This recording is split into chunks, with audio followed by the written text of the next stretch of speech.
ช้ามื้อนี้พาไปเบิ่งอ่างเก็บน้ำวัดถ้ำหินตาดหรือว่าอ่างเก็บน้ำหินตาดแหละคุณนาเนี่ยพระเจ้ากำลังสร้างกำลังแปลงนะเฮ็ดสะพานข้ามสปริงเวย์นะแล้วก็นี่ก็สิเห็นสปริงเวย์พระเจ้ากำลังสร้างกำลังแปลงสปริงเวย์บ้านนางตำบลนาตาดนี่คือเส้นทางไปนะไปบริเวณอ่างเก็บน้ำห้วยหินตาด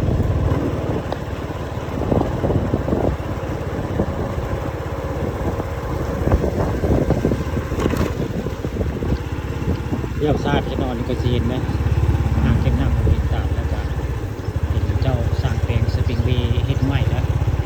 จากสปริงเวย์ก็เป็นสะพานเลยว่ะ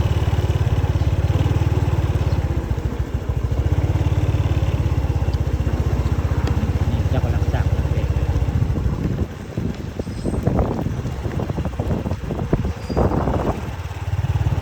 นี่ก็คือเป็นอ่างเก็บน้ำห้วยหินตาด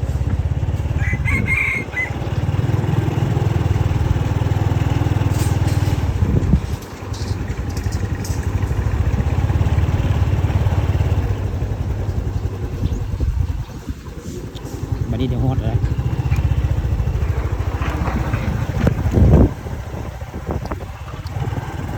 นี่คือเป็นอ่างเก็บน้ำห้วยหินตาด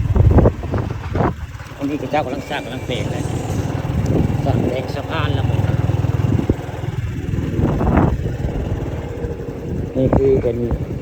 สะพานอ่างเก็บน้ำห้วยหินตาดนี่ก็คือเป็นอ่างหินตาดบ้านนางตำบลนาตาดน้ำแห้งน้ำแห้งน้ำแห้งกันข้างหน้าก็เป็นคาเฟ่จานตื่น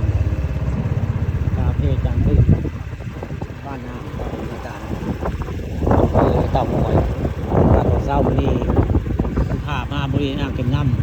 ำห้วยหินตาดบ้านนางตำบลนาตาด